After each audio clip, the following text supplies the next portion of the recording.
Antoine Dubois se tenait à la fenêtre de son bureau du dernier étage, contemplant la ville en contrebas. Son reflet montrait un homme qui possédait tout ce que l'argent pouvait acheter, le plus beau costume, la montre la plus chère et le regard le plus froid de Paris. À 45 ans, il avait bâti un empire à partir de rien, mais le prix à payer avait été son âme. La voix de sa secrétaire parvint par l'intercom. « Monsieur Dubois, la mairie de Paris a rappelé au sujet du gala de charité de ce soir. »« Ah, dites-leur que j'y serai, » répondit Antoine, ajustant sa cravate. Ces événements l'ennuyaient, mais il fallait entretenir les apparences. Depuis qu'Antoine Lefebvre lui avait volé la moitié de son entreprise 5 ans plus tôt, Antoine devait travailler 2 fois plus dur pour conserver sa position dans la société. Le souvenir de Lefebvre lui serra les mâchoires. Ils avaient été les meilleurs amis du monde, associés dans la construction des technologies Dubois depuis le début. Puis était venue la trahison.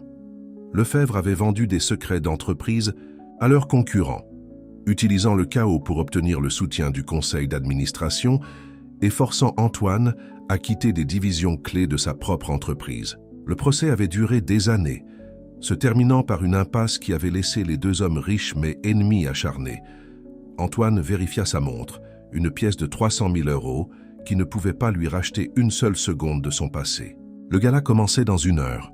Son chauffeur l'attendait déjà avec la Rolls-Royce. Le soleil de fin d'après-midi projetait de longues ombres alors que la voiture d'Antoine glissait dans les rues parisiennes. Il ne remarquait presque plus les gens.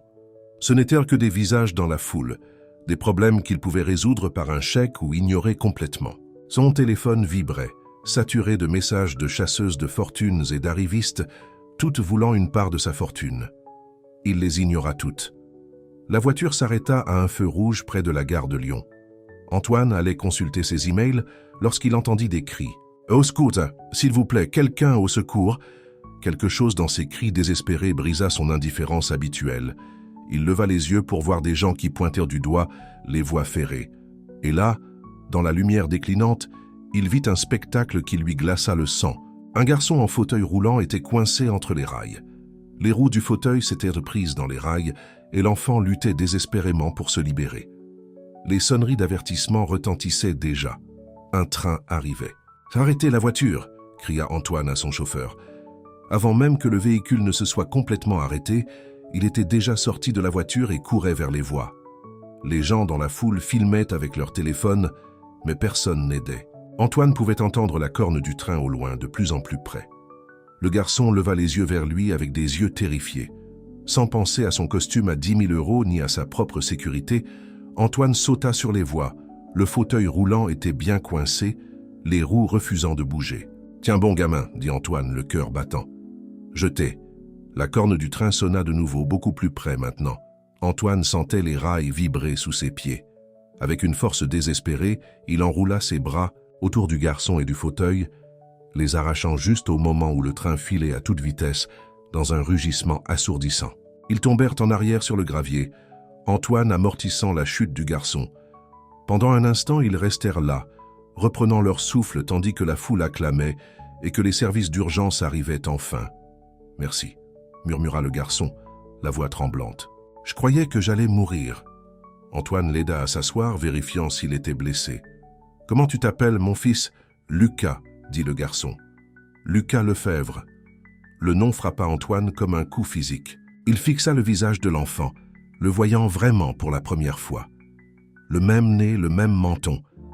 C'était le fils d'Antoine Lefebvre, la chair et le sang de son ennemi. Mais lorsque Lucas lui sourit, un sourire pur et reconnaissant, sans trace de la ruse de son père, Antoine sentit quelque chose se briser dans sa poitrine.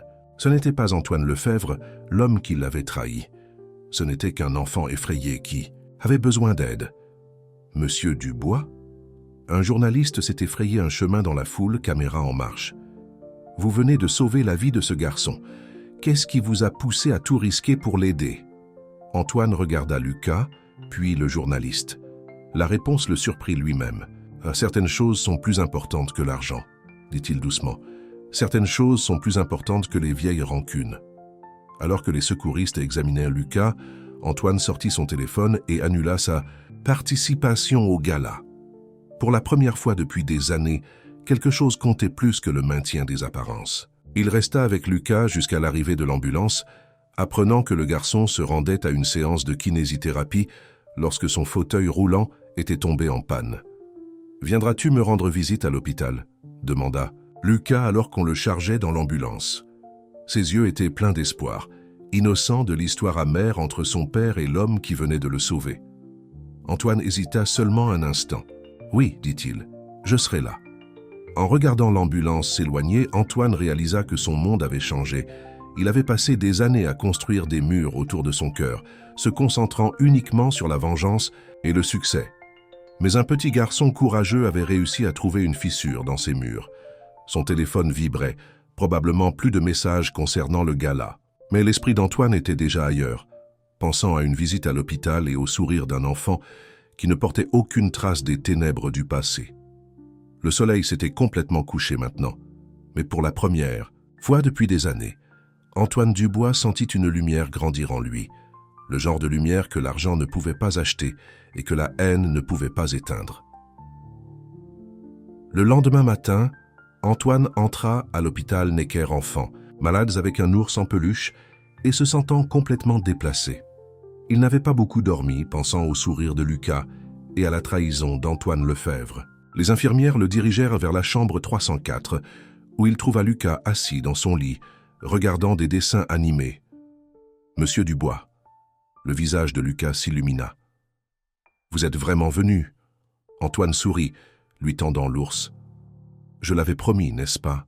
Et s'il te plaît, appelle-moi Antoine. » Lucas serra l'ours dans ses bras. « Personne à l'école ne va me croire, tu es comme un vrai super-héros. » Avant qu'Antoine ne puisse répondre, une voix aiguë coupa le silence de la pièce. « Que faites-vous ici ?» Sophie Lefebvre se tenait sur le seuil de la porte, le visage pâle de colère. Elle était plus mince qu'Antoine ne s'en souvenait, avec des rides d'inquiétude autour des yeux qui n'y étaient pas il y a 5 ans, lorsqu'elle était encore la secrétaire d'Antoine. « Maman, c'est l'homme qui m'a sauvé, » dit Lucas avec enthousiasme. « Il est... » « Je sais exactement qui il est, » interrompit Sophie. Elle se tourna vers Antoine. « Quel que soit le jeu auquel vous jouez, laissez mon fils en dehors de ça. » Antoine leva les mains. « Aucun jeu, Sophie. Je voulais juste m'assurer qu'il allait bien. Comme vous vouliez vous assurer que nous allions bien lorsque vous avez essayé de détruire la carrière de Jonathan. Lorsque vous nous avez obligés à vendre notre maison. » Lucas regarda entre eux, la confusion obscurcissant son visage. « Maman, que se passe-t-il » Sophie s'approcha du lit de Lucas, protectrice. « Rien, chérie, monsieur Dubois partait juste. »« Mais maman... »« Ça va, Lucas, » dit Antoine doucement. « Ta mère a raison, je devrais y aller. » Alors qu'il se retournait pour partir, Lucas appela. « Reviendras-tu demain, s'il te plaît ?» Antoine regarda Sophie, dont la mâchoire était serrée. « Ça dépend de ta mère, » dit-il prudemment. Le téléphone de Sophie vibra. Elle le vérifia et son visage devint encore plus pâle. « Antoine arrive, » murmura-t-elle. « Il est sur le parking. » Antoine se dirigea vers la porte, mais il était trop tard. Antoine.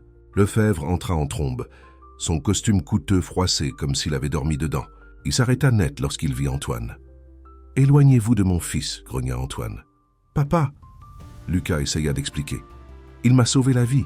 Il m'a sorti des voies lorsque j'ai vu les informations. » l'interrompit Antoine. « Et je ne crois pas une seconde que ce soit une coïncidence.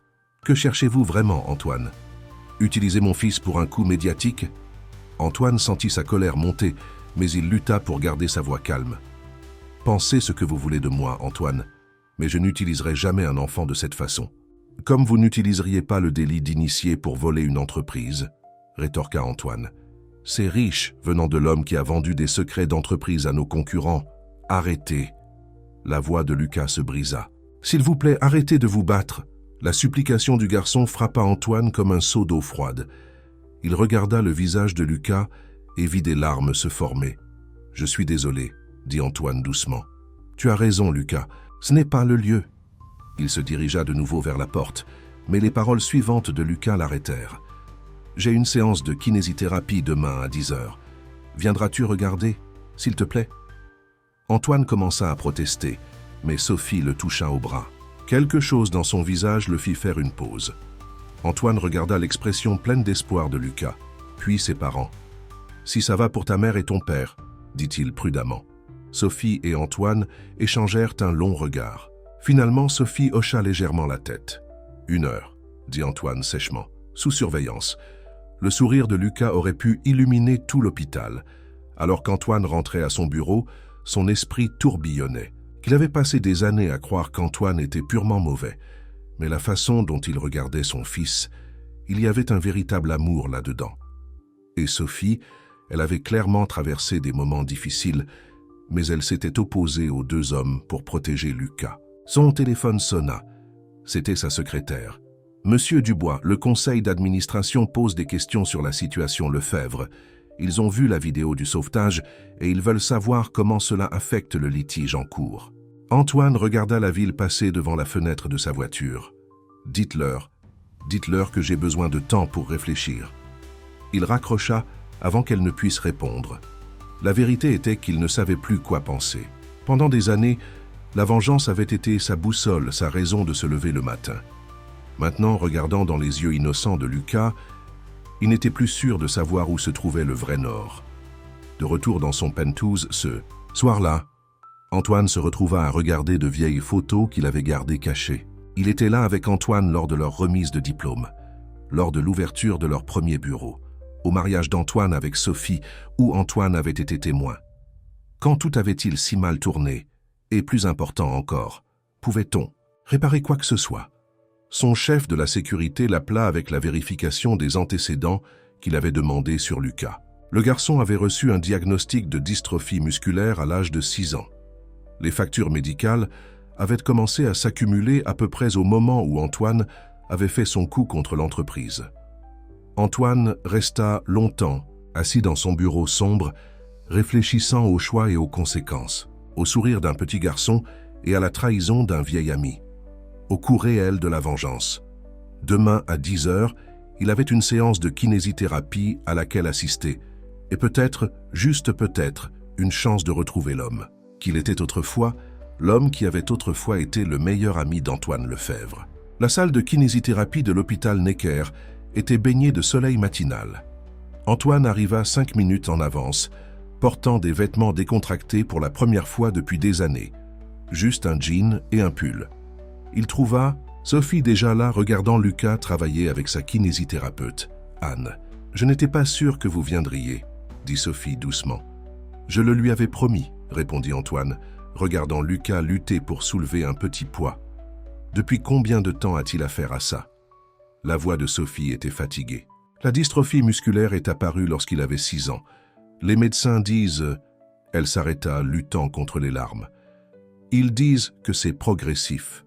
Chaque année devient plus difficile. » Maintenant, Antoine comprenait les rides d'inquiétude sur son visage. Elle ne provenait pas seulement du stress financier.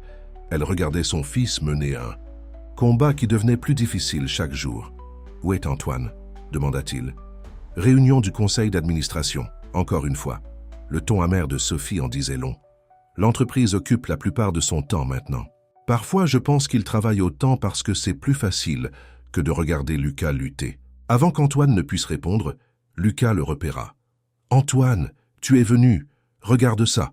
Anne m'apprend de nouveaux exercices. » Pendant l'heure suivante, Antoine regarda Lucas travailler plus dur que beaucoup d'hommes, adultes qu'il connaissait.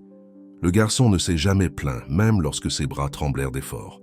Lorsqu'il réussissait à terminer un nouvel exercice, son sourire fier illuminait la pièce. « Tu te débrouilles très bien, champion », encouragea Antoine. Il se retrouva à se rapprocher, aidant à stabiliser les poids lorsque les bras de Lucas se fatiguèrent. Anne, la kinésithérapeute, les observa avec intérêt. « Vous êtes bon avec lui », dit-elle pendant une pause pour boire de l'eau. « La plupart des gens sont mal à l'aise avec nos enfants. Ils ne savent pas quoi dire. » Lucas le rend facile, admit Antoine. C'est un enfant courageux, le plus courageux. Acquiesça Sophie doucement. Après la séance, tandis qu'Anne aidait Lucas à remonter dans son fauteuil roulant, Sophie appela Antoine à part. « Je dois vous demander quelque chose, » dit-elle, « et j'ai besoin que vous soyez honnête. » Antoine hocha la tête. Le jour où tout s'est effondré dans l'entreprise, le jour où Antoine a fait son coup. « Avez-vous vraiment essayé de nous vendre aux industries Moreau ?» Antoine la fixa. « Quoi? Non, Antoine était celui qui a vendu des secrets d'entreprise. J'ai des preuves. » « Quelles preuves ?» Les yeux de Sophie étaient intenses. Parce qu'Antoine m'a montré des emails de votre compte au PDG de Moreau, planifiant une prise de contrôle hostile. Ces emails étaient faux, insista Antoine. Antoine a dû... J'ai aussi des preuves, coupa Sophie. Mais les miennes ne correspondent à aucune des deux versions. Je pense que quelqu'un d'autre jouait des deux côtés. L'esprit d'Antoine s'emballa. Que voulez-vous dire? Maman, appela Lucas. Antoine peut-il venir dîner un de ces jours? S'il te plaît? Sophie regarda son fils puis Antoine. Pas encore, chérie. Mais peut-être bientôt. Alors qu'il se dirigeait vers le parking, le téléphone de Sophie sonna. Son visage pâlit lorsqu'elle écouta. « Que voulez-vous dire, refusé ?» demanda-t-elle. « L'assurance a approuvé ce traitement il y a des mois. » Elle écouta de nouveau, devenant de plus en plus contrariée. « Nous ne pouvons pas nous le permettre. Non, vous ne comprenez pas. Il a besoin de ces séances. » Antoine pouvait entendre Lucas derrière eux, parlant avec enthousiasme à Anne de ses progrès. Il prit une décision. « Sophie, dit-il doucement, laissez-moi vous aider. » « Nous ne voulons pas de votre argent, rétorqua-t-elle, mais sa voix tremblait. Ce n'est pas une question d'argent, c'est une question de Lucas. Antoine sortit une de ses cartes de visite et écrivit un numéro au dos. Voici ma ligne privée. Lorsque vous serez prête à parler de ces emails, de ce qui s'est réellement passé, appelez-moi. Sophie fixa la carte pendant un long moment, avant de la prendre lentement. De retour à son bureau, Antoine appela son chef de la sécurité.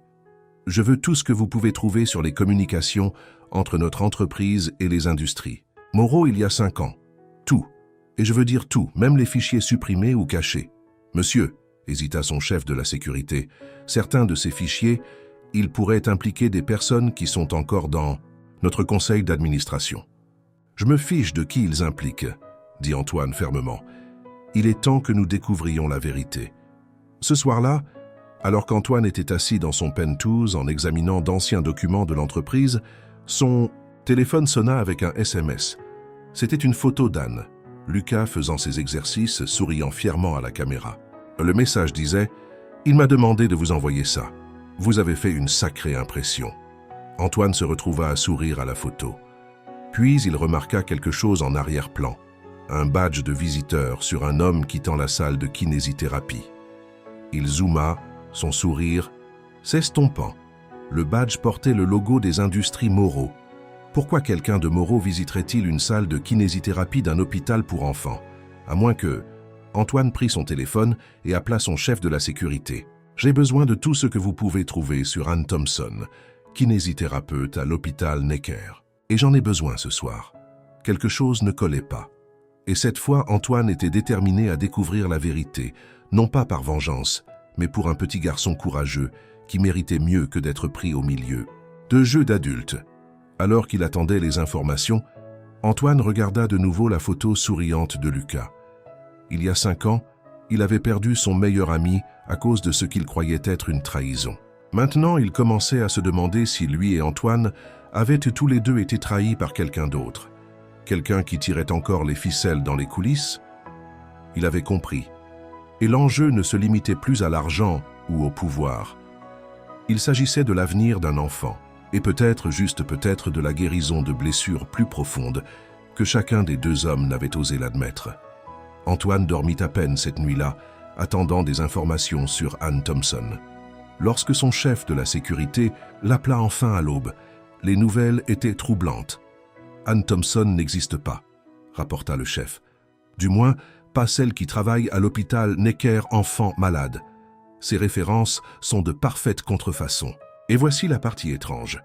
Elle a commencé à y travailler il y a seulement 2 mois, juste au moment où Lucas Lefebvre a commencé sa kinésithérapie. » Antoine sentit son estomac se serrer. Et qu'en est-il des industries Moreau? C'est encore plus étrange. Leur PDG, Jean-Pierre Moreau, est décédé il y a 6 mois. Crise cardiaque sur son yacht. Son fils Charles a repris les rênes. Et la première chose qu'il a faite a été d'approuver un don massif à l'hôpital Necker Enfants Malades. Antoine se souvenait de Charles Moreau, jeune, ambitieux, et un peu trop lisse à son goût. Ils s'étaient rencontrés lors de galas de charité au fil des ans. Mais quelque chose chez cet homme avait toujours irrité Antoine. Son téléphone vibra, un message de Sophie. « On doit parler. Tu peux me rejoindre pour un café? 20 minutes ?» Plus tard, Antoine retrouva Sophie dans un petit café près de l'hôpital. Elle avait l'air de n'avoir pas dormi non plus. « J'ai passé en revue de vieux dossiers hier soir », dit-elle sans préambule. « Les choses ne concordent pas. La veille du coup d'Antoine contre toi, il a reçu un appel téléphonique qui a tout changé. » « Quel genre d'appel ?» Les mains de Sophie tremblaient alors qu'elle sortait son téléphone. « Je l'ai enregistré, j'avais l'habitude d'enregistrer tous ces appels importants. Ça faisait partie de mon travail de secrétaire. Je ne lui ai jamais parlé de celui-ci. » Elle appuya sur lecture. La voix d'Antoine était claire. « Vous ne pouvez pas faire ça, ce n'est qu'un enfant. » Une voix jeune et douce répondit « Les enfants tombent malades tout le temps, monsieur Lefebvre. Mais les industries Moreau possèdent une excellente division de recherche médicale. Une seule signature de votre part, et votre fils pourrait bénéficier de notre programme de traitement expérimental.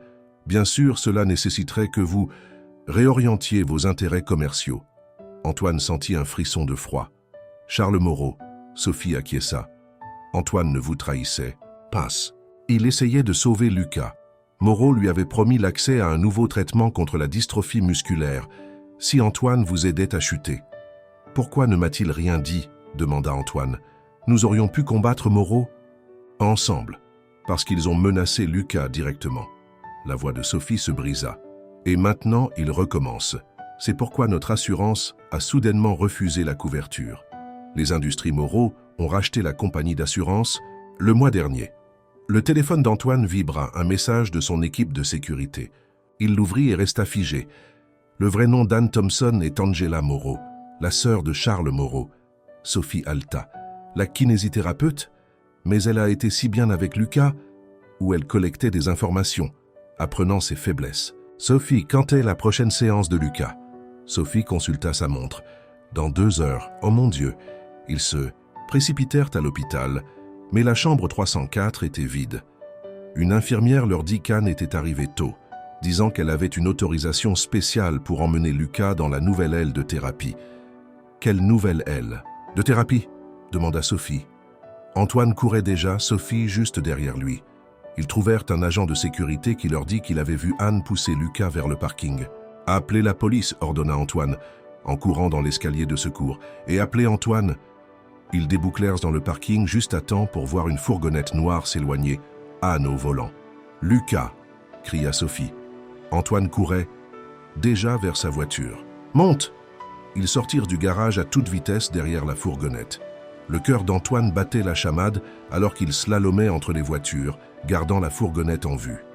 Sophie était au téléphone.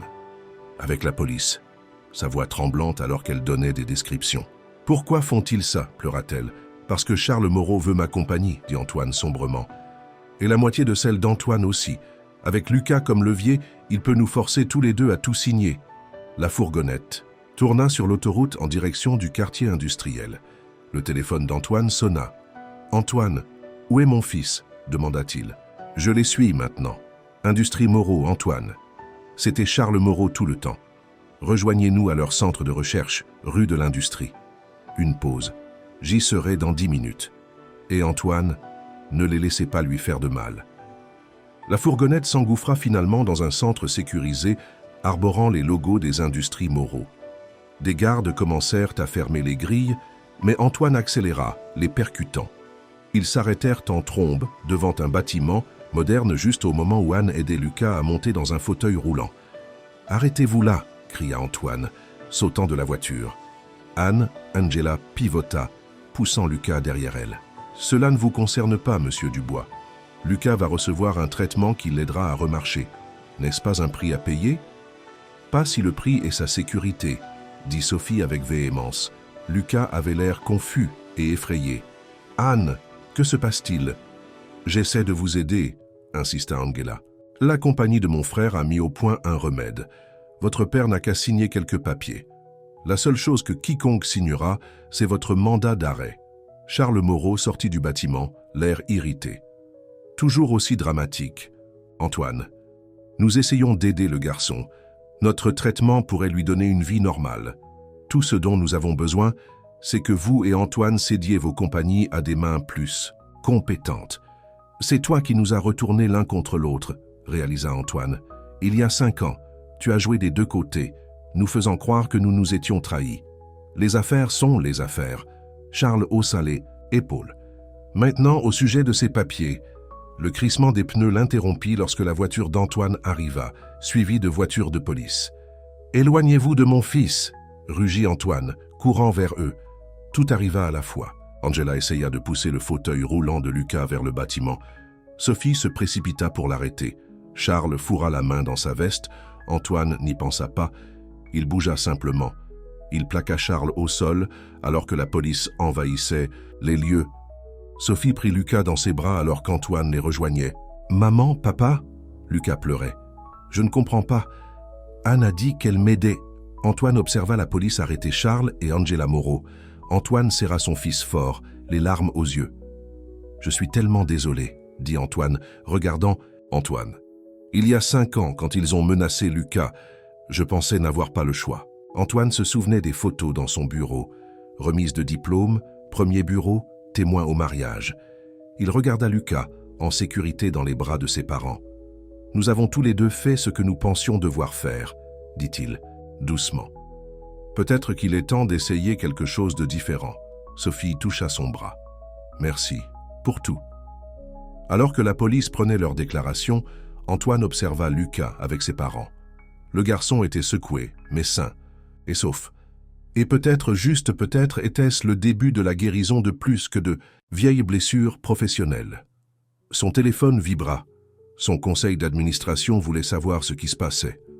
Antoine sourit légèrement. Il avait le sentiment que la prochaine réunion du conseil allait être très intéressante. Parfois, il faut une crise pour montrer ce qui compte vraiment. Et parfois, il faut le courage d'un enfant pour apprendre aux hommes adultes le courage, le pardon et les deuxièmes chances. Les jours suivants furent un tourbillon de déclarations à la police, de conférences de presse et de visites à l'hôpital. Lucas avait eu peur mais n'avait subi aucun dommage physique. On ne pouvait pas en dire autant de la relation entre les adultes de sa vie. Antoine était assis dans son bureau du dernier étage, regardant le reportage télévisé sur l'arrestation de Charles et Angela Moreau. Les journalistes se régalaient de l'histoire, des personnalités du monde des affaires prises en flagrant délit de tentative d'enlèvement d'un enfant handicapé. L'action des industries Moreau était en chute libre. Un coup à sa porte interrompit ses pensées. C'était Antoine. « La réunion du conseil est dans 1 heure, » dit Antoine maladroitement. « J'ai pensé qu'on pourrait peut-être parler avant. » Antoine lui fit signe de s'asseoir. Pendant un moment, les 2 hommes restèrent assis en silence. 20 ans d'amitié et 5 ans de haine s'interposant entre eux.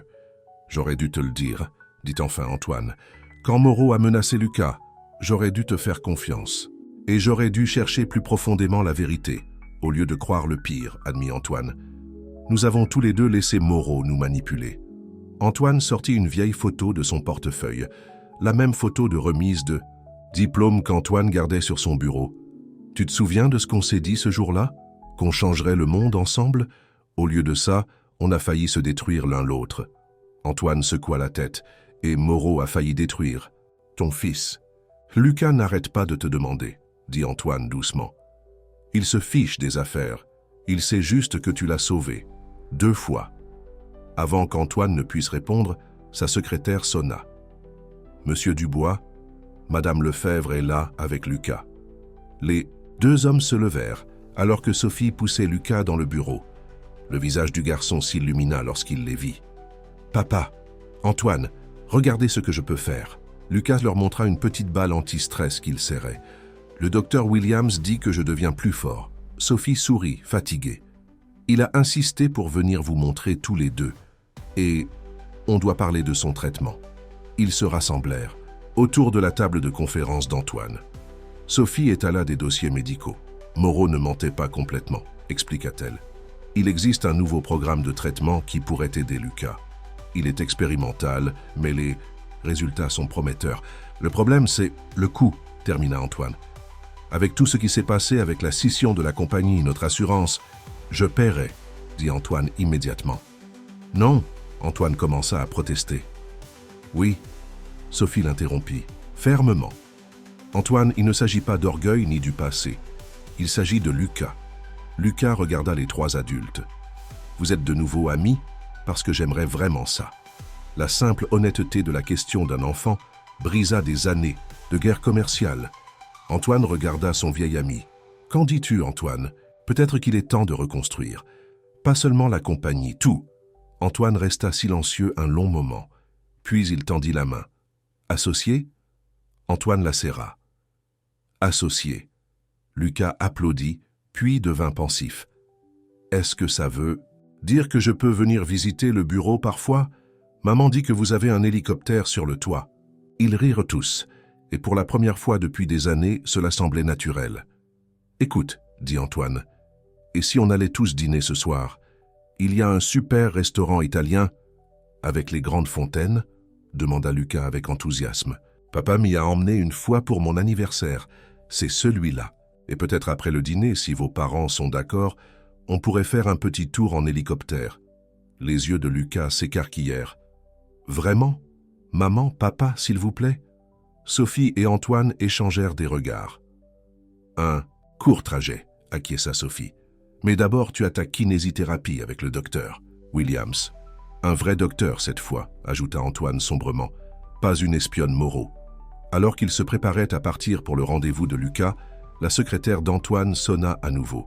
« Monsieur, les membres du conseil arrivent pour la réunion. »« Parfait, » sourit Antoine. « Lucas, tu veux aider ton père et moi à expliquer quelques changements à un tas de gens d'affaires coincés. » Les membres du conseil furent choqués de voir Antoine et Antoine entrer ensemble, Lucas entre eux. Mais alors que les deux hommes exposèrent leur plan de réunification de la compagnie et de financement d'une nouvelle division de recherche médicale axée sur les maladies infantiles, même les dirigeants les plus endurcis se laissèrent convaincre. « Et le premier projet, » annonça Antoine, « sera de poursuivre la recherche légitime que les industries Moreau menaient sur la dystrophie musculaire. De la bonne manière cette fois.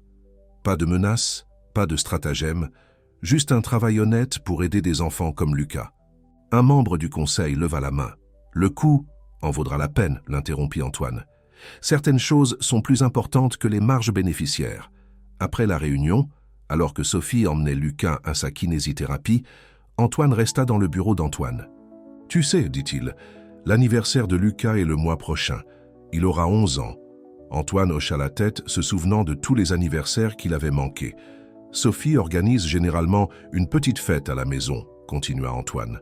« Rien de sophistiqué, juste la famille. » « Tu me demandes de venir ?» Antoine sourit. « Eh bien, tu fais partie de la famille. Enfin, tu l'étais. Et Lucas adorerait ça. » Antoine pensa aux 5 dernières années, la solitude, l'amertume, la victoire vide de la vengeance. Et il pensa à un garçon courageux qui avait, d'une certaine manière, guéri des blessures qui semblaient inguérissables. « Je serai là, » dit-il. « Mais d'abord, on doit planifier un tour en hélicoptère. » En regardant Antoine partir, Antoine remarqua la vieille photo de remise de diplôme sur son bureau. 2 jeunes hommes, prêts à conquérir le monde ensemble. Peut-être qu'ils le pouvaient encore, mais cette fois, avec de meilleures priorités et une compréhension plus claire de ce qui comptait vraiment. Son téléphone vibra. Un message. De Sophie. Une photo de Lucas à sa kinésithérapie levant le pouce. La légende disait « Sa force de préhension s'améliore ». Le docteur dit que le nouveau traitement pourrait commencer le mois prochain. Antoine sourit, enregistrant la photo.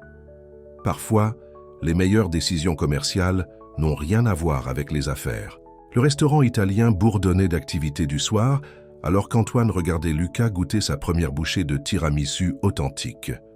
Le visage du garçon s'illumina de plaisir, et pendant un instant, tout semblait bien dans le monde. Mais l'expression inquiète de Sophie raconta une histoire différente.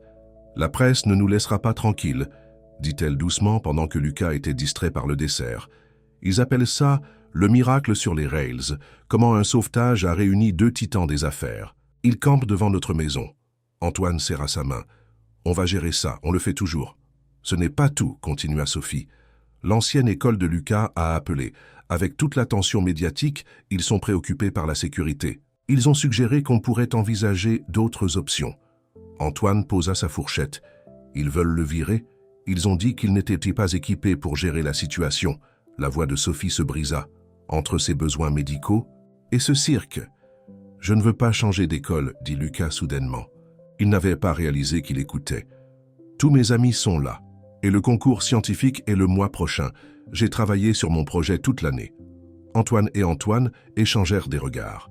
C'était le même regard qu'ils partageaient autrefois face à un défi commercial, celui qui disait qu'ils avaient le dos l'un de l'autre. « En quoi consiste ton projet scientifique ?»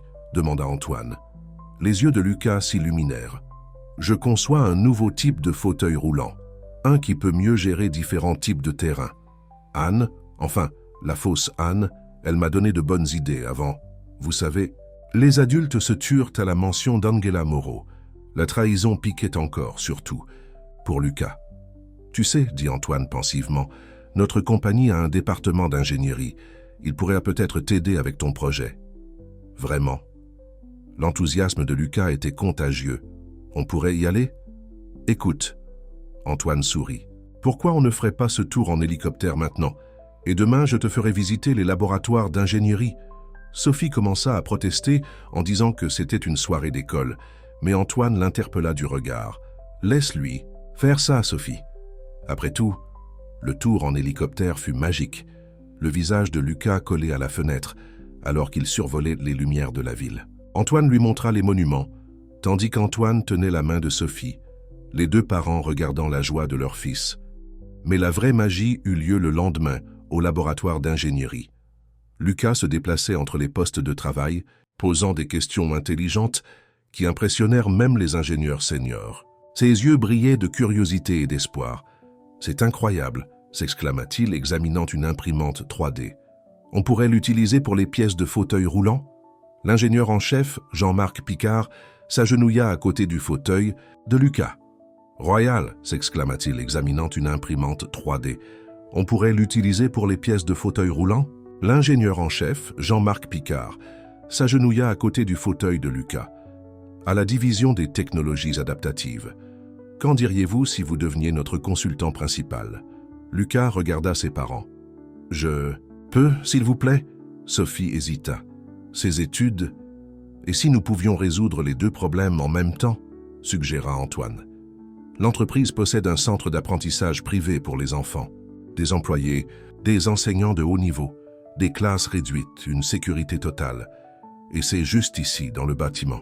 « Je ne pourrais pas vous demander, » commença Sophie. « Vous ne me le demandez pas, » l'interrompit Antoine. « Doucement. Je vous le propose en tant qu'ami, en tant que membre de la famille. » Antoine passa son bras autour de Sophie. « On pourrait essayer. Juste pour un moment, voir comment ça se passe. » Lucas sautillait pratiquement sur sa chaise. « Est-ce que ça veut dire que je vais pouvoir travailler sur de vraies inventions ?»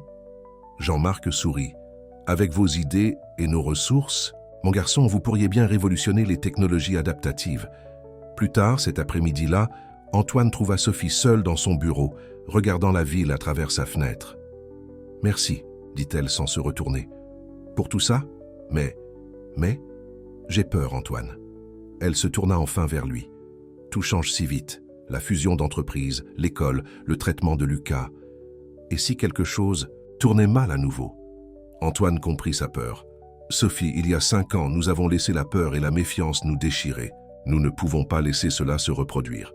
Ce n'est pas seulement ça. » La voix de Sophie était à peine un murmure. « Antoine, il est différent quand tu es là. Plus comme son ancien moi, l'homme dont je suis tombée, amoureuse. J'avais oublié que ce côté de lui existait. Il s'est perdu pendant un temps. Nous l'avons tous les deux fait. Mais Lucas, il nous aide à retrouver notre chemin. » Sophie essuya une larme. « Il parle de toi tout. Le temps maintenant. Il veut connaître des histoires sur votre jeunesse, Antoine et toi, quand vous étiez amis. Nous sommes toujours amis, dit fermement Antoine. Nous l'avons juste oublié pendant un moment. » Son téléphone vibra. Un message.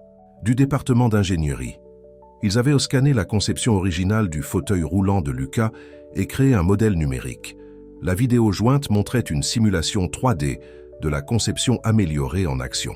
« Regarde ça. » Antoine montra la vidéo à Sophie. « Ton fils a fait ça, tout en gérant son état, la presse, tout. Il continue à rêver grand. » Sophie regarda la simulation, souriant à travers ses larmes. « Il tient ça de son père. Antoine était comme ça aussi, avant que Moreau ne le force à choisir entre ses rêves et son fils. » La voix d'Antoine se durcit. « Mais c'est terminé maintenant. Nous allons aider Lucas à réaliser ses rêves, tous ses rêves. » Un coup à la porte les interrompit. C'étaient Antoine et Lucas, de retour de la visite du centre d'apprentissage. « Papa, ils ont un laboratoire de robotique !» s'exclama Lucas. « Et devinez quoi? 3 autres enfants qui utilisent des fauteuils roulants y sont aussi. Je peux commencer demain, s'il te plaît ?» Sophie regarda le visage plein d'espoir de son fils, puis le sourire hésitant d'Antoine, et enfin Antoine, l'ami qu'ils avaient failli perdre à jamais. « Oui, dit-elle doucement, tu peux commencer demain. » Lucas poussa un cri de joie, puis devint sérieux. « Maman, on peut prendre une glace pour fêter ça? Antoine connaît un endroit avec 27 parfums. » Les adultes rirent, et pour un instant, le poids des 5 dernières années sembla se dissiper. Ils ne reconstruisaient pas seulement une entreprise, ils reconstruisaient une famille. Alors qu'il partait pour prendre une glace, la secrétaire d'Antoine lui remit une note. La presse voulait des déclarations sur la fusion de l'entreprise, et l'histoire de Lucas Antoine froissa la note et la jeta.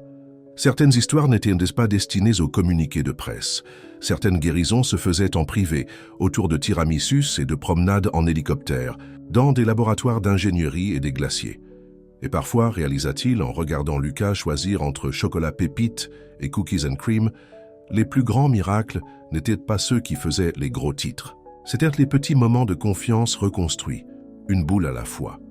Le premier jour de Lucas au centre d'apprentissage de l'entreprise apporta des défis inattendus.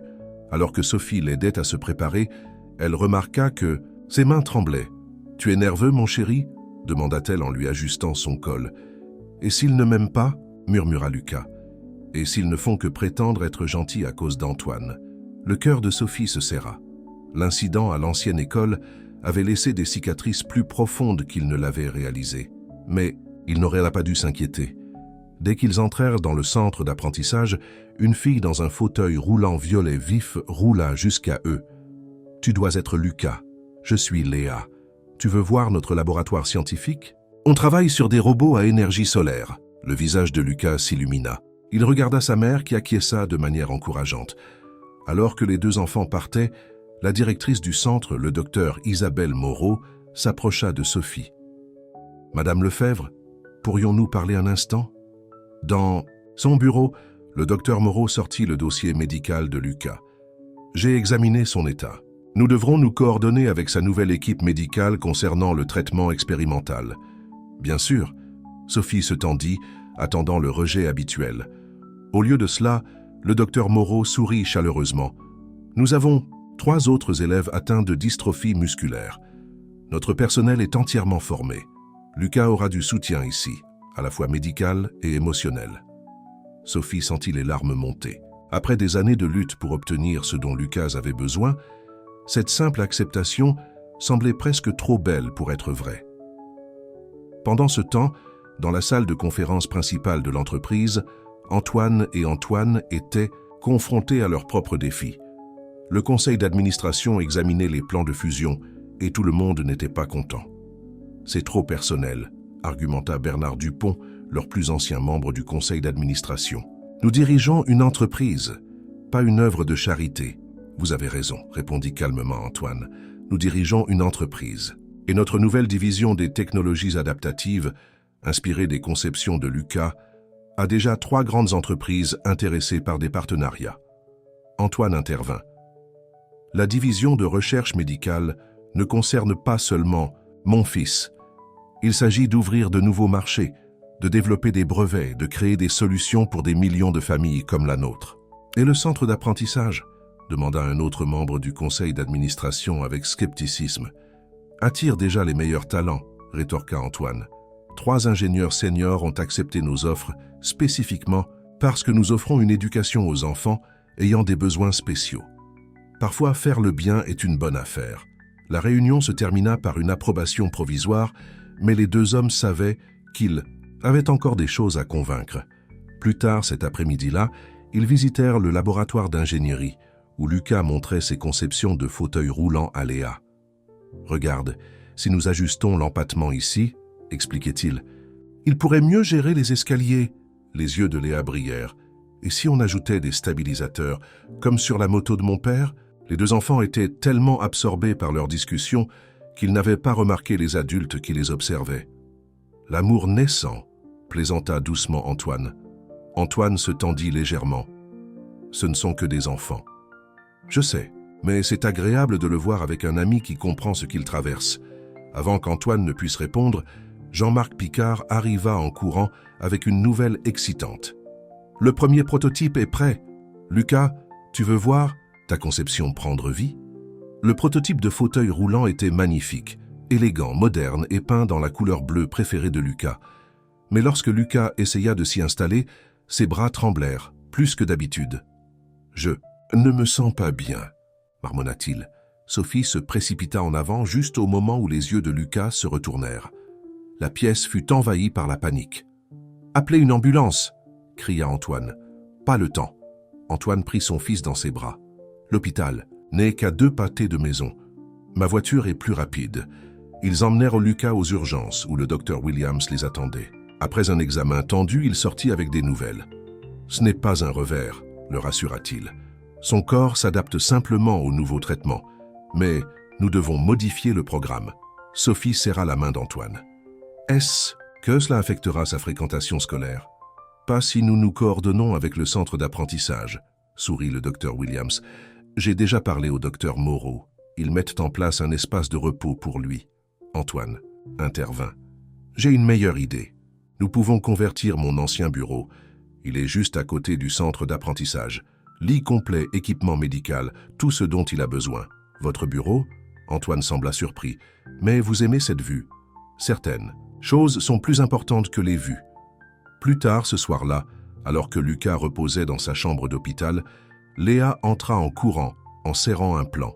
« J'ai travaillé sur notre conception pendant que tu dormais, » annonça-t-elle. « J'ai ajouté les stabilisateurs dont on a parlé. » Lucas sourit faiblement.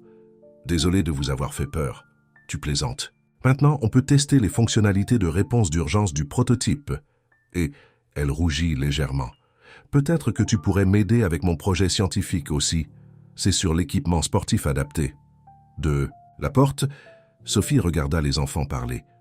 Antoine la rejoignit tranquillement. « Le père de Léa était un pilote de moto, » expliqua-t-il. « Il a eu un accident il y a 2 ans. Elle conçoit maintenant de l'équipement adapté pour lui. » Sophie hocha la tête pensivement. Elle comprend ce que c'est, de regarder quelqu'un que vous aimez lutter, d'avoir envie d'aider. En parlant d'aide, Antoine hésita. Il y a quelque chose d'autre que vous devriez savoir. La presse a eu vent de l'épisode de Lucas aujourd'hui. Le visage de Sophie s'affaissa. Déjà? Mais voici le truc. Il ne court pas avec la peur ou le scandale. Il se concentre sur le centre d'apprentissage, la recherche médicale, les enfants qui conçoivent leurs propres solutions. C'est inspirant pour les gens. C'est ce que Lucas fait, dit doucement Sophie. Il inspire les gens à être meilleurs. Dans son lit, Lucas montrait maintenant à Léa son programme de traitement. Regarde, une fois qu'on aura trouvé le bon équilibre, je serai encore plus fort. Assez fort pour aider à tester notre prototype. Et assez fort pour le concours scientifique du mois prochain, demanda Léa avec espoir. Tu paries, on montrera à tout le monde ce que des enfants comme nous peuvent faire. Antoine et Sophie échangèrent des sourires. Parfois, les plus grandes percées ne venaient pas des conseils d'administration ou des laboratoires médicaux. Parfois, elles venaient d'enfants qui refusaient de laisser leurs défis les définir. Alors que la nuit tombait sur l'hôpital, Lucas et Léa parlaient encore de conception, de rêves et de possibilités. Dans le couloir, Antoine et Sophie discutaient de la conversion du bureau en salle de récupération. Et quelque part, dans la ville, dans un petit atelier, un prototype de fauteuil roulant bleu attendait le retour de son jeune concepteur. Non seulement avec sa force renouvelée, mais avec un ami qui comprenait à la fois ses luttes et ses rêves. La route à parcourir aurait ses bosses, mais ils les affronteraient ensemble, en famille, en amis, en partenaires de quelque chose de beaucoup plus grand que les affaires ou la médecine. Ils les affronteraient avec espoir, avec détermination et avec la sagesse simple des enfants, qui voyaient des possibilités là où les adultes ne voyaient que des problèmes. 1 mois s'était écoulé depuis l'épisode de Lucas au laboratoire d'ingénierie. L'ancien bureau d'Antoine avait été transformé en une salle de récupération confortable, avec un lit d'hôpital et du matériel médical, mais aussi rempli de dessins d'ingénierie et de plans de projets qui couvraient les murs.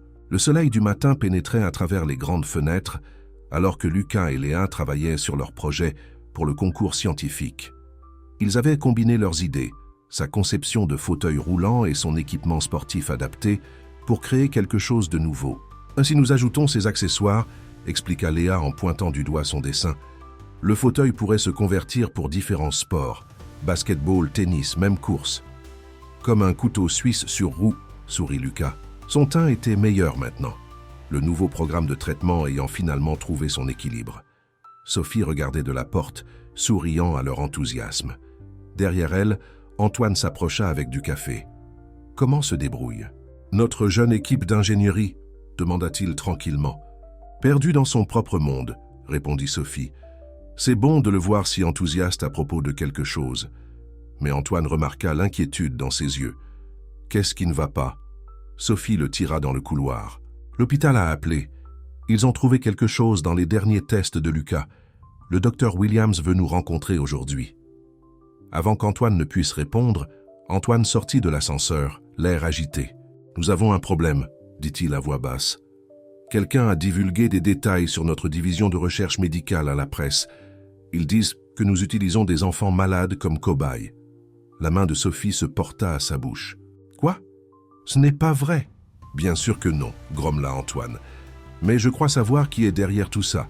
Charles Moreau est peut-être en prison, mais il a encore des amis à l'extérieur. » Dans la salle de récupération, sans se rendre compte de l'inquiétude des adultes, Lucas montrait à Léa une nouvelle fonctionnalité à laquelle il avait pensé. « Regarde, les roues pourraient avoir des bandes de roulement interchangeables.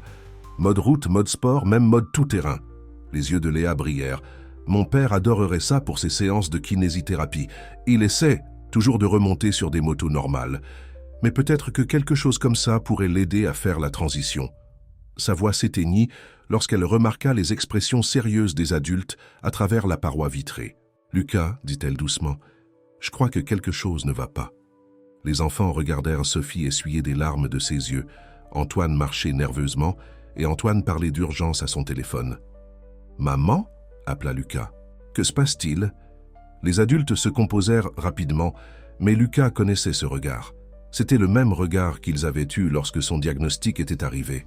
« Rien dont tu doives t'inquiéter, mon chéri, » essaya de sourire Sophie. « Mais nous devons aller voir le docteur Williams cet après-midi. »« Léa peut venir ?» demanda Lucas avec espoir. « On allait finir la conception du mécanisme de conversion. En fait, je dois aussi y aller, » dit Léa, comprenant la situation. « Papa a sa kinésithérapie aujourd'hui, mais j'apporterai les nouveaux croquis demain, d'accord ?» Après le départ de Léa, Lucas confronta ses parents et Antoine. « Arrêtez de me traiter comme un bébé. Que se passe-t-il vraiment ?» Les trois adultes échangèrent des regards. Finalement, Antoine s'assit à côté de son « fils ». « Certaines personnes disent des choses méchantes sur l'entreprise, » expliqua-t-il, « à propos de la recherche médicale que nous menons pour aider les enfants comme toi. »« À cause de moi ?» La voix de Lucas trembla. « Non, mon chéri, » se précipita Sophie pour le rassurer. « Parce que certaines personnes ont peur des nouvelles choses, du changement. Mais ce n'est pas tout, n'est-ce pas ?» Lucas était trop perspicace pour son propre bien. « Il y a aussi quelque chose à propos de mes tests. » Antoine intervint. « Lucas, tu as raison, tu n'es pas un bébé. Tu mérites la vérité. Oui, nous allons voir le docteur Williams à propos de tes tests. Et oui, nous avons des problèmes à régler dans l'entreprise. Mais tu sais quoi ? Quoi ? Tu nous as tous appris quelque chose d'important. Tu te souviens ? Quand tu étais coincé sur ces voies ferrées. Tout le monde regardait simplement.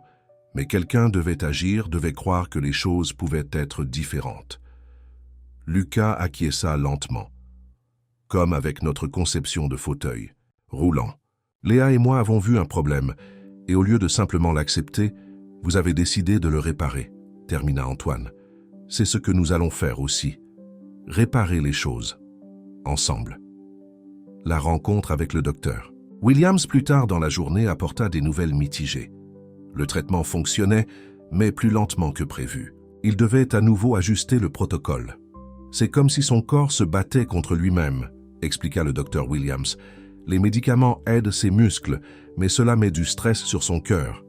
Sophie serra la main d'Antoine si fort que ses doigts blanchirent. « Quelles sont nos options ?» demanda Antoine. Il avait insisté pour venir, et personne ne s'y était opposé. « Il y a une nouvelle combinaison que nous pouvons essayer, » dit le docteur Williams. « Mais je veux être honnête, c'est expérimental. Les risques... » « Je veux essayer », interrompit Lucas. Tout le monde se retourna pour le regarder. « Léa m'a dit quelque chose aujourd'hui. Elle a dit que son père aurait pu abandonner après son accident, mais il ne l'a pas fait. Il continue d'essayer. Je veux continuer d'essayer aussi. » Le docteur Williams sourit doucement.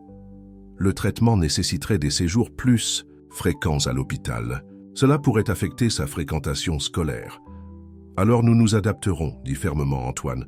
Le centre d'apprentissage a déjà un système en place. Et la salle de récupération? Et le concours scientifique? Demanda Lucas d'une petite voix. C'est dans 2 semaines, acquiesça Sophie. Il reste amplement de temps pour terminer votre projet entre les traitements. Plus tard dans la soirée, après que Lucas se soit endormi dans sa chambre d'hôpital, Antoine trouva Sophie en larmes dans le couloir. « Je ne peux pas le perdre, » murmura-t-elle. « Je ne le peux pas. » Antoine la prit maladroitement dans ses bras, et un instant plus tard, Antoine les rejoignit. Les 3 adultes restèrent là, se soutenant mutuellement en silence.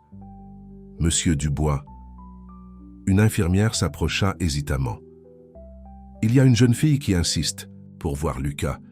Elle dit qu'elle a des mises à jour importantes sur la conception. » Ils regardèrent par la fenêtre pour voir Léa dans la salle d'attente, serrant son carnet, son père debout derrière son fauteuil roulant.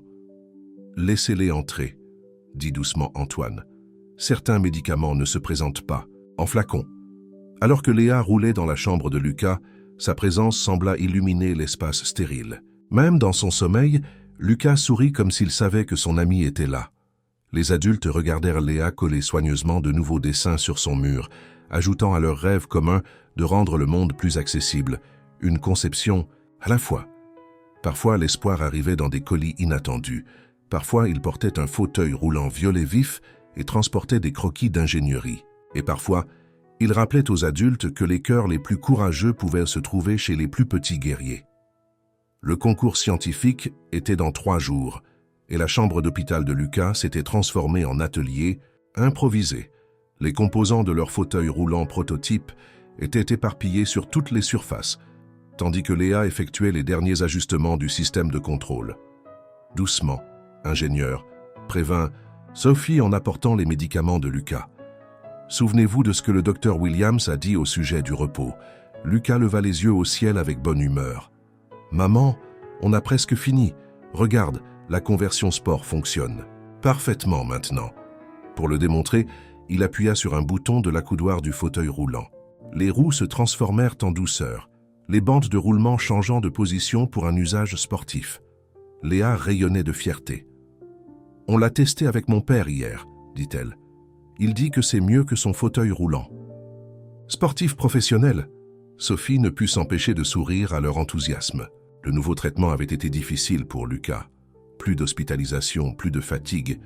Mais travailler sur ce projet semblait lui donner une énergie infinie. Antoine apparut sur le seuil, le visage grave. « Sophie ?»« Antoine. »« Et là, on doit parler. » Dans le couloir de l'hôpital, Antoine marchait nerveusement. Le conseil d'administration a convoqué une réunion d'urgence. Quelqu'un a répandu des rumeurs selon lesquelles nous menons des expériences illégales sur des enfants. Nos actions chutent. « Moreau !» grogna Antoine. « Même de prison, il essaie de nous détruire. » Ce n'est pas tout. Antoine passa ses mains dans ses cheveux. Certains de nos investisseurs se retirent. Ils disent que la division de recherche médicale est trop risquée. Sophie sentit son monde basculer. Sans ces investisseurs, nous ne pouvons pas financer le programme de recherche, termina Antoine sombrement, y compris le traitement de Lucas. Dans la chambre, Lucas et Léa étaient inconscients de la crise, concentrés sur leur présentation pour le concours scientifique. On l'appellera le fauteuil liberté, disait Lucas, parce qu'il donne aux gens la liberté de faire n'importe quoi. Léa hocha la tête avec enthousiasme. Et regarde ce que j'ai ajouté. Elle appuya sur un autre bouton et de petites lumières illuminèrent les jantes des roues. Pour la sécurité la nuit. Papa m'a aidé à le câbler. Leurs rires se répandirent dans le couloir, où les adultes essayaient désespérément de trouver des solutions. « Je vais mettre mes avoirs personnels », proposa Antoine. « Tu ne peux pas », Antoine secoua la tête. Le conseil d'administration verrait cela comme un conflit d'intérêts. Ils remettent déjà en question notre jugement en raison de notre implication personnelle. Sophie observa son fils à travers la fenêtre, le cœur brisé. Il a tellement progressé. Le traitement fonctionne. On ne peut pas s'arrêter maintenant. Madame Lefebvre, le père de Léa, Pierre, se rapprocha d'eux en fauteuil roulant. Il avait écouté en silence. Peut-être que je peux aider. Ils se tournèrent pour le regarder. Pierre continua. Avant mon accident, j'avais des relations dans le monde des sports adaptés. Des athlètes professionnels, des fabricants d'équipements. Ils sont toujours à la recherche d'innovation. Les yeux d'Antoine s'illuminèrent. Le prototype est exactement ce dont le marché a besoin, termina Pierre. J'ai passé quelques coups de fil. 3 grandes entreprises d'équipements sportifs veulent le voir en action. Au concours scientifique, réalisa Sophie. Oui, si les enfants peuvent prouver que leur conception fonctionne, nous pourrions obtenir un financement indépendant, dit Antoine pensivement, séparé de la division de recherche médicale. Antoine avait l'air inquiet. Mais Lucas a été si fatigué ces derniers temps. La présentation est quelque chose qu'il doit faire, dit fermement Sophie. Vous l'avez vu avec ce projet, cela lui donne un but. Comme pour prouver son point, la voix de Lucas vint de la chambre. Léa, j'ai trouvé. Si on ajuste l'angle, et ici ça pourrait marcher pour les sports d'hiver aussi. Comme le ski en fauteuil roulant, l'enthousiasme de Léa était contagieux. Papa adorerait ça. Pierre sourit. Ils forment une sacrée équipe. Les adultes regardèrent les enfants travailler, la tête penchée sur les dessins techniques, le visage illuminé de possibilités. Vous savez, dit doucement Antoine, peut-être que nous avons mal regardé les choses. Nous avons été tellement concentrés sur les solutions médicales, sur la lutte contre les accusations de Moreau. Alors que la vraie solution était juste devant nous, hocha la tête Antoine, dans le projet scientifique d'enfants. Sophie essuya ses larmes. Il ne voit pas de limites. Il ne voit que des possibilités. Les jours suivants furent un tourbillon de préparation. Les médecins de Lucas ajustèrent son programme de traitement pour s'assurer qu'il serait assez fort pour la présentation. L'équipe d'ingénierie aida à polir le prototype aux normes professionnelles. Et à travers tout cela, Léa resta aux côtés de Lucas, leur amitié se renforçant à chaque défi. La veille du concours scientifique, Sophie trouva Lucas, encore éveillé dans son lit d'hôpital, regardant des photos sur sa tablette. « C'est quoi, chérie ?»« Des photos des voies ferrées, dit-il doucement, du jour où Antoine m'a sauvé. » Sophie s'assit à côté de lui. « Tu as tellement progressé depuis. Maman, même si le traitement ne fonctionne pas parfaitement, je vais aller bien, n'est-ce pas? Parce que maintenant je sais que je peux aider les autres, même de mon fauteuil roulant. » Sophie le serra fort dans ses bras, pleurant doucement. « Tu vas plus que bien, Lucas. Tu es incroyable. » Dans le couloir, Antoine et Antoine se tenaient à regarder. « Tu te souviens quand on pensait avoir toutes les réponses ?» médita Antoine. « Que le succès en affaires était tout ce qui comptait? Regarde-nous maintenant, » sourit Antoine, prenant des leçons de vie de nos enfants, en parlant d'enfants. Antoine hocha la tête en direction de la salle d'attente, où Léa s'était endormie dans son fauteuil roulant, serrant toujours ses notes de présentation. Pierre se dirigea vers sa fille. Elle refuse de rentrer à la maison. Elle dit qu'elle doit être là pour les ajustements de dernière minute. « Tel père, telle fille, » dit Antoine. « Tu étais pareil avant les courses. » Pierre eut l'air pensif. « Tu sais, après mon accident, je pensais que ma vie était finie. Mais en regardant Léa et Lucas, ils ne voient pas les fauteuils roulants comme des limites. Ils les voient comme des occasions d'innover. Demain va être une grande journée, » dit Antoine. « Pas seulement pour les enfants. Pour nous tous. » Sophie les rejoignit, fermant doucement la porte de la chambre de Lucas.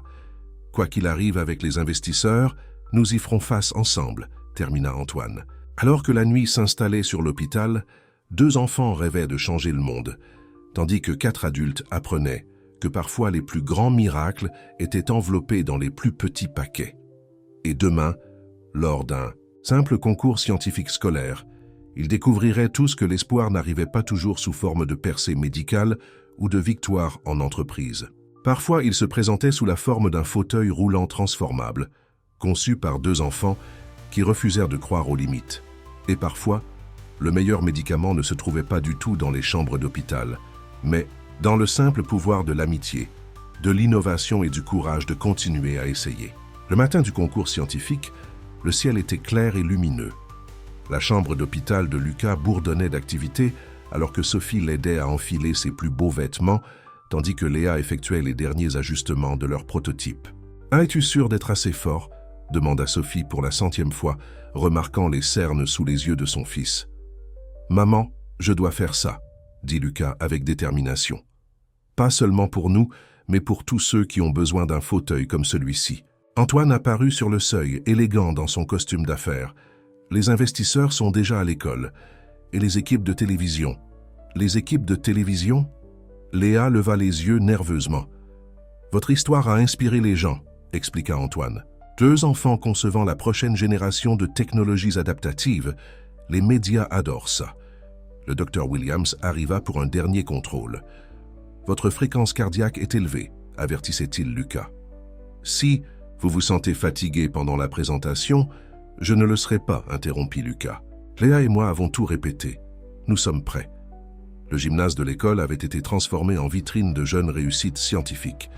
Mais tous les regards étaient rivés sur l'étal central où le fauteuil roulant prototype élégant était placé sous des lumières brillantes. « Regarde toutes ces personnes », murmura Sophie, scrutant la foule. Des dirigeants, d'entreprises en costumes coûteux se mêlaient à des parents et à des professeurs. Les équipes de télévision installaient leur équipement. Antoine lui serra la main. « Il peut le faire. Nous pouvons le faire », corrigea Léa, se rapprochant d'eux en fauteuil roulant violet. Elle portait une robe violette assortie, et son père Pierre rayonnait de fierté à ses côtés. Les juges s'approchèrent de leur stand. Lucas prit une profonde inspiration et commença sa présentation. « Tout le monde voit les fauteuils roulants comme des limitations, » commença-t-il. « Mais Léa et moi avons vu une opportunité. Pourquoi quelqu'un devrait-il avoir besoin de fauteuils différents pour différentes activités? Pourquoi un seul fauteuil ne pourrait-il pas tout faire? » Léa appuya sur un bouton, et le prototype se transforma en douceur en mode sport. Des soupirs d'appréciation parcoururent la foule. « Le fauteuil Liberté s'adapte à vous », expliqua Léa. « Mode route, mode sport, mode tout-terrain, même neige et glace avec nos accessoires hivernaux. » Lucas continua, sa voix devenant plus forte. « Et regardez ça !» Il appuya sur un autre bouton, et les composants du fauteuil roulant se déplacèrent à nouveau. Le siège et les commandes s'adaptent aux différents types de corps et aux différentes capacités. Une conception des possibilités infinies. Les juges semblaient impressionnés, mais ce sont les dirigeants d'entreprise qui étaient vraiment attentifs. Antoine pouvait les voir chuchoter avec excitation entre eux. Puis vint la démonstration. Pierre avança dans son fauteuil roulant ordinaire. « Monsieur Dubois était un coureur de moto professionnel », expliqua Lucas. « Après son accident, il a eu du mal à trouver un équipement qui puisse suivre son style de vie actif. Monsieur Dubois, aimeriez-vous essayer le fauteuil Liberté ?» La foule regarda avec émerveillement Pierre se transférer dans le prototype. Avec quelques ajustements rapides, il se déplaçait dans un parcours d'obstacles qu'ils avaient installé, le fauteuil répondant parfaitement à chaque commande. « Le système de contrôle intelligent apprend vos préférences », expliqua Léa.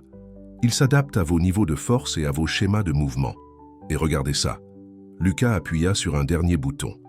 Les bandes de roulement des roues se transformèrent à nouveau, et Pierre monta en douceur une rampe raide qui aurait mis au défi la plupart des fauteuils roulants. Les applaudissements furent tonitruants. Les flashs des appareils photo se déclenchèrent partout.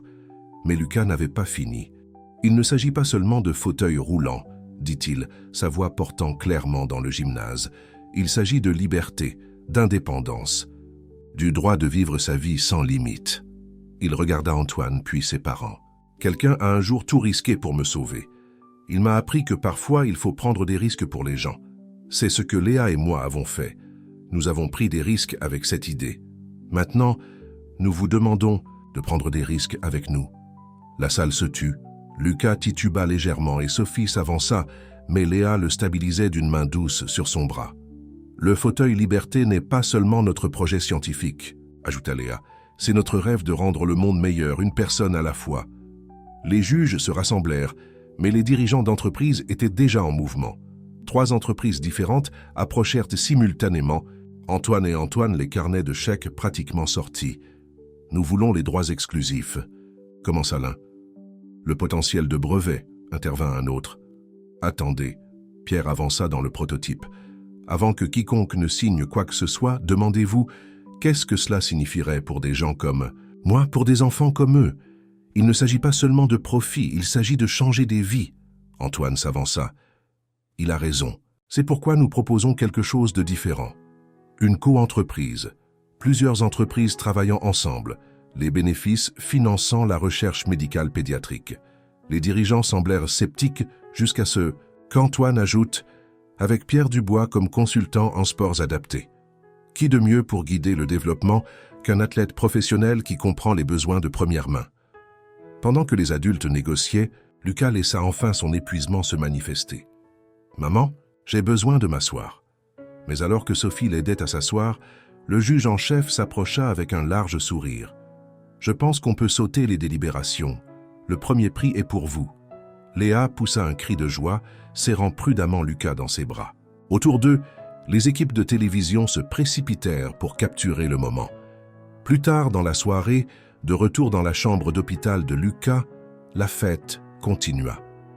Les murs étaient couverts de coupures de journaux, de leur ruban bleu et d'un chèque surdimensionné du consortium d'entreprises. « Comment te sens-tu, chérie ?» demanda Sophie en ajustant ses oreillers. « Fatigué, » admit Lucas. « Mais heureux. Tu as vu le visage de Léa lorsqu'ils ont annoncé le gagnant ?» En parlant de Léa, Antoine entra avec une surprise. « Regardez qui est là. » Léa entra suivie de son père et d'un homme en costume d'affaires. « Lucas, monsieur Reynolds de l'Institut national de la propriété industrielle a des nouvelles, » annonça Pierre. Monsieur Reynolds sourit. « Nous avons examiné votre demande. La conception du fauteuil Liberté est officiellement brevetée, avec vos 2 noms comme inventeurs. » D'autres célébrations éclatèrent, mais Lucas faiblissait rapidement. Voyant cela, Léa fit sortir tout le monde sauf ses parents et Antoine. « Va te reposer, partenaire, » dit-elle doucement. « Nous avons beaucoup de travail devant nous. » Alors que la pièce se calmait, le docteur Williams arriva avec les résultats des tests. Son visage était grave mais plein d'espoir. L'excitation a augmenté sa fréquence cardiaque, mais regardez ces chiffres. Le nouveau traitement, combiné à son sens du but, il devient plus fort.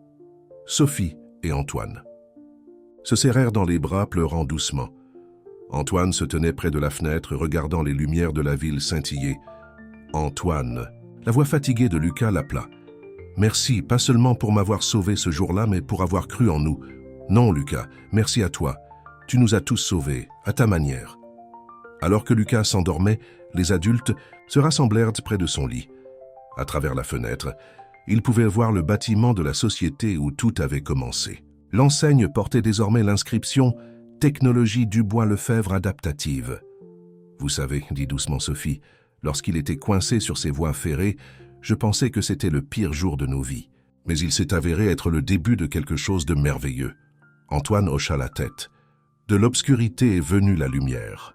Et de la peur est venu l'espoir, » ajouta Antoine. Dans son sommeil, Lucas sourit, rêvant peut-être de fauteuils roulants transformés, d'amis vêtus de violet et d'un avenir plein de possibilités infinies. Parfois, les plus grands voyages commençaient par un moment de crise. Parfois, les pires jours menaient au meilleur lendemain.